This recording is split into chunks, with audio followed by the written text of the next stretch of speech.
Ito na naman tayo guys, Peanuts Update.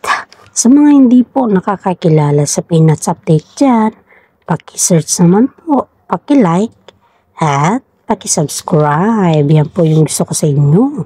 Sana naman po may share natin yung ating mga alindog sa ngayon. Ang update natin for today. Okay, right is Paolo Avellino. Binara ng isang aktor, Kim Chiu, na magitan sa kanilang dalawa. Actress, nagsorry kay Kim Chiu. Heto na guys. Paolo binara ng isang aktor. Itong aktor na to guys is bigla na lang daw sumulpot sa isang event na kung saan po ay binara niya si Paolo Avellino. Kung bakit daw ay hinahayaan lang daw ni Paolo Avellino na hawakan daw ni Kim Chiu yung kanyang gamit at hindi man lang daw niya ito tutulungan o tinutulungan. Ayon dito sa ating legit na sources guys is nagalit daw yung aktor or napikon daw yung aktor kay Paolo Avellino dahil cellphone daw lang ng cellphone. May mga tumatawag daw kay Paolo Avellino pero yung mga gamit ni si Kim Chiu daw yung nagbubuhat. Tama ba naman yan guys? Ayon dito sa ating legit na sources, busy daw kasi si Paolo Avellino sa kanyang mga sa kanyang mga tawag. Pero yung aktor na to, talagang binara niya dalawang mismo si Paolo Avellino sa harap ni Kim Chiu at si Kim Chiu daw po ay sabi niya na, uy wag naman ganun, tatlong bag lang, tatlong damit lang naman yung mga dala ko at saka hindi naman mabigat. Yun daw sabi, hindi siya gentleman. At saka dapat hindi ikaw yung maghawak ng mga gamit ninyo dahil dapat si Paolo yan dahil isa siya sa mga leading man mo na palagi sa pelikula at saka real life couple naman kayo. Bakit ikaw yung naghahawak? Ano ba siya? Katulong ka ba niya? Ganon daw yung pagsabi ng isang aktor kay Kim Chiu na kung saan ay uminit daw yung tenga ni Kim Chiu sa kanyang sinasabi at galit din daw po si Paolo Avellino sa kanyang sinasabi. Ang sabi daw ni Paolo Avellino, uy Brad, huwag naman ganyan, nakakakuan ka naman magsalita. Hindi ko naman in-expect na ganyan ka magsalita sa amin. Ano ba yan? Kaibigan ka ba talaga or isa ka rin sa mga bashers namin? Sabi daw ni Paolo Avellino kay aktor na to guys. Kasi itong aktor na to guys is wala na daw siyang ginawa kundi puro pambabas kay Paolo Avellino. Ito yung binabas niya si Paolo Avellino sa pamamaraan na hindi natin in-expect na isa siya sa mga tao na yung barubal ba or kumbaga is yung tao na may inggit kay Paolo Avellino. Muntik na daw silang magsuntukan guys. Ito yung ayon dito sa ating legit na sources. Muntik na daw silang magsuntukan kasi nga daw hindi daw tumitigil tong aktor na to na nangingialam sa buhay nila Paolo Avellino at saka si Kim Chiu. Sobra daw yung pakialamero nito guys. Kaya sabi daw sa kanya na wag naman palaging ganyan or di kaya wag naman abusado ba. Dahil ang pag-aabuso kasi is marami kasing nasasaktan pag tuwing nakakaabuso ka ng kapwa mo. Yun daw yung ayon dito sa ating legit na sources guys. Kaya itong legit na sources natin guys is galit na galit sa aktor na to kasi konting bagay lang pala yun guys tatlong damit lang at kung ano-ano pa yung pinapansin niya at porke nagbuhat lang daw si Kim Chiu ng damit nila ni Paolo Avellino, pakasalin na daw lahat at sobrang bigat daw. Yung pinapakialaman niya at napunta po sa initan ng ulo. Buti na lang guys at napagitnaan daw ni Kim Chiu yung kanilang usapan. Baka kung hindi daw guys, baka siguro wala na. Ayun dito sa ating legit na sources. Dahil ang sinasabi daw ng aktor na ito is hindi daw po siya takot kay Paolo Avellino. See? Ito yung pinakamasama dito guys is hindi daw siya takot kay Paolo Avellino dahil si Paolo Avellino naman daw po yung palaging nanja-judge or palaging bad trip sa kanya. Ito yung pinakamahirap dito guys, is yung papakialaman mo yung mga bagay-bagay na hindi naman sa'yo. At kung hanggat maaari naman is hindi mo dapat yan papakialaman dahil sa ating lagay ay wala kang karapatan na pakialaman yung may relasyon, di ba?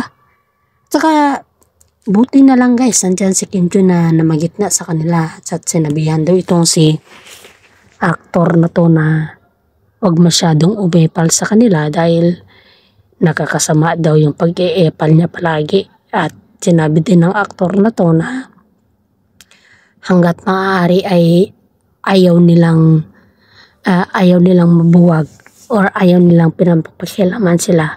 At ayaw na ayaw din ni Kim Chu na sinasabihan siya na katulong or ano pa, slave pa.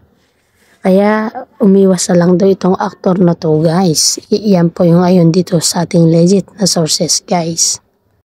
Okay, pangalawang topic natin for today is Kim Chu na magitna sa dalawang astig. Ito guys. Namagitna po si Kim Chu sa aktor na to at saka si Paolo Avellino guys dahil hindi daw sukat akalain ni Kim Chu na ganon yung sasabihin ng aktor na to.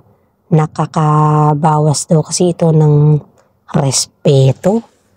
Ang aktor na to guys is matagal na palang sinasabihan ng mga ibang fans na hindi ganon si Kim Chu. Hindi siya under kay Paolo Avellino at saka hindi rin under si Paolo kay Kim Chu. Kumbaga ba is walang andera na nangyayari. Yun yung ayon dito sa ating legit na sources kasi pag may andera na nangyayari guys, isipin mo to. Para kasing sinasabi mo na lahat ng mga sequel or lahat ng kanilang mga terms sa kanila ay hindi dapat yan na lagyan ng mali siya kung sakaling may ganun ba. Kasi Kim Chu guys, umiyak daw si Kim Chu. Sobrang daw si Kim na-touch daw si Kim Chu dito kasi hindi daw niya sa katakalain na ganun daw pala yung ng aktor na to yung ugali niya. Maraming mga netizen po ang humahanga dito sa aktor na to guys, pero dahil sa kanya ginawa na pangingialam ay parang nawalan daw ng gana si Kim Chu at saka yung mga ibang fans sa kanya. Imagine mo to guys hindi daw in-expect ni Kim Chu na yung konting argument ay mapupunta talaga sa suntukan or sa init ng ulo. Kasi parehas silang lalaki. At saka, hindi nga po nagreklamo si Kim Chu sa dala niyang mga gamit nila ni Paolo Avellino. Kasi yung gamit lang daw po ni Paolo Avellino dun sa bitbit ni Kim Chu is tatlong t-shirt lang ata ayon dito sa ating legit na sources. Pero yung bag, of course, medyo malaki ng konti. Kasi nga lang, wala siguro namang bag na maliit pa pero kailangan always kasi na may bag kang dala pag ikaw ay may pinupuntahan. Lalong-lalo na pag ikaw ay on shooting or kung ano man dyan na eksena ba. Siyempre, ikaw ba naman yung taong mahal mo i-bash na gano'n ng kapwa niyong artista. Natural lamang yan na si Kim Chu ang magawa kung busy naman yung si Paolo Avellino.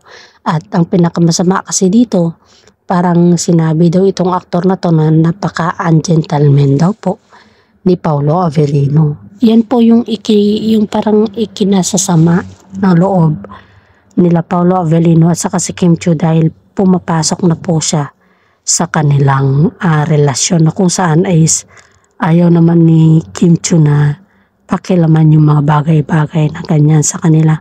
Kasi ang sabi ni Kim Chu guys is gusto lang niya na may privacy silang dalawa dahil yung nangyari sa relasyon nila ni Sian Lim halos lahat public po at yung pasikretong sakit or pasikretong wala nang kahinatnan ba, ayaw daw ni Kim Chu yung ganun kasi gusto ni Kim Chu is yung may kahinatnan pa at gusto niya yung may forever talaga at yun po ay si Paolo Avellino. Kaya Maraming mahahanghang na salita ang naabot ng aktor na to guys sa pangingialam niya. Hindi daw po napigilan ni Kim Chiu yung sobrang iyak niya dahil hindi daw niya alam kung ano yung gagawin niya. Parang na-trauma daw si Kim Chiu sa nangyari ba. Dahil si Paolo Avellino guys is hindi na daw din niya nakontrol yung kanyang sarili dahil sa galit siguro sa pangingialam ng aktor na to sobrang pakialamero.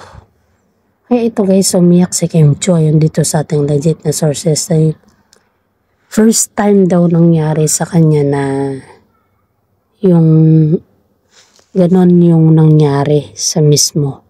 At akala lang daw niya pelikula lang mangyayari. Yung pala ay totoo pala guys. Kaya ito guys ito ay yung atin napakahirap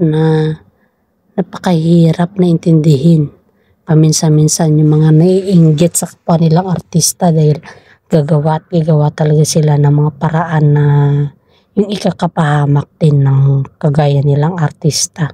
Siyempre guys, ikaw ba naman tong maiinggit ka or kumbaga is kahit naman siguro mainggit ka. Normal lang naman yan Pero wag naman dun sa darating sa punto na magsuntukan na. Diba? Ano yun? Nasa shooting kayo? Para gawin nyo yun? Diba out of respect? Saka nadamay pa talaga si Kim Chiu. Pero in fairness umiiyak, sobrang iyak daw ni Kim Chiu na hindi daw nila alam kung paano daw pakalmahin si Kim Chiu First time daw kasi nangyari yung ganun.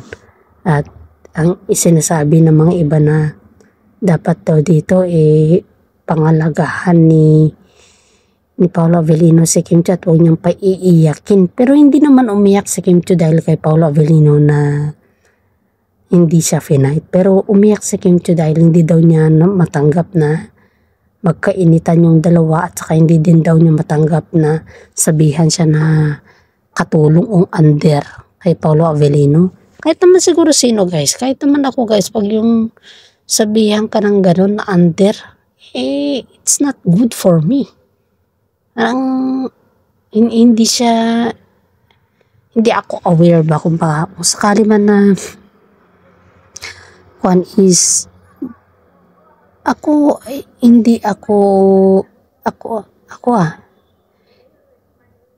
hindi ako pabor sa mga ganun na terms kung sakaling ako.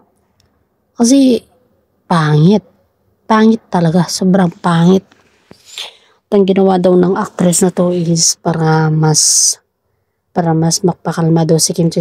Binigyan daw siya ng tubig guys ayon dito sa ating legit na sources. Heto na naman tayo guys, bagong issue naman to. Actress nagsorry daw kay Kim Chiu. Okay. First time to nangyari guys Ang actress na daw ito guys is talagang siguro kinain niya yung pride niya ayon dito sa ating legit na sources kasi umiwas na si Kim Chiu sa kanya. Ngayon napansin niya ata na sobrang iwas na si Kim Chiu sa kanya. And then, heto na. Parang yung nasanay siguro siya ba na nandyan lang si Kim Chiu at nasanay din siguro siya na yung lahat ng kanyang hinihiram, okay lang. Kumbaga, nasanay siya na kahit ano yung pinagsasabi niya kay Kim Chiu si Kim Chiu is humble lang siya sa kanya. Yun siguro yung terms niya. Parang yung pakiramdam niya is yung okay lang ang lahat, ganun. Pero ngayon guys is parang nakakalata na daw siya sa kanya mismong sarili na umiiwas na daw si Kim Chiu sa kanya. And then, there was a time daw na kinausap daw niya itong si legit na sources natin. Siya daw mismo nag-approach at pinaabot daw niya dito yung kanyang konting regalo kay Kim Chiu. And then, pwede mag-usap, pwede favor, pakisuyo naman kay, ang ganda daw ng way ng pakiusap niya guys. Ganito daw. Pwede favor, pwede pasuyo naman kay Kim Chiu kahit lang minuto lang, kausapin ko lang siya. Sabi daw niya sa legit na sources natin. And then, bakit naman?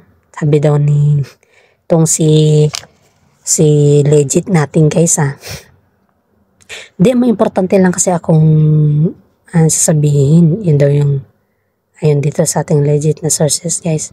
Tapos ano yung importante pong sasabihin? Sabi daw ng ating legit na sources guys is kaya ito guys is dahil sinabi daw niya importante kaya pinagbigyan naman siya. Ito ang sabi daw sa kanya. Kaya next time kasi huwag ka kasing umipal. Ngayon pinahiwatig daw na parang nagsasorry daw ata siya. Sinabi ng ating legit na mamaya hintayin mo pagkatapos ni Kim Choi sabihin ko sa kanya, sabi daw niya. Ngayon, ito na guys, narinig daw ng ating legit na sources na nagsorry daw po siya kay Kim Chu. At yan naman po ay kailangan natin intindihin kasi pag nagsorry yung isang tao, is ibig sabihin po niyan is talagang isa isip at puso niya dapat na ang pagsasorry ay hindi lamang hanggang salita kundi pati sa gawa. Yan, hanggang dito na lang po ang ating update. Maraming salamat at God bless po sa ating lahat.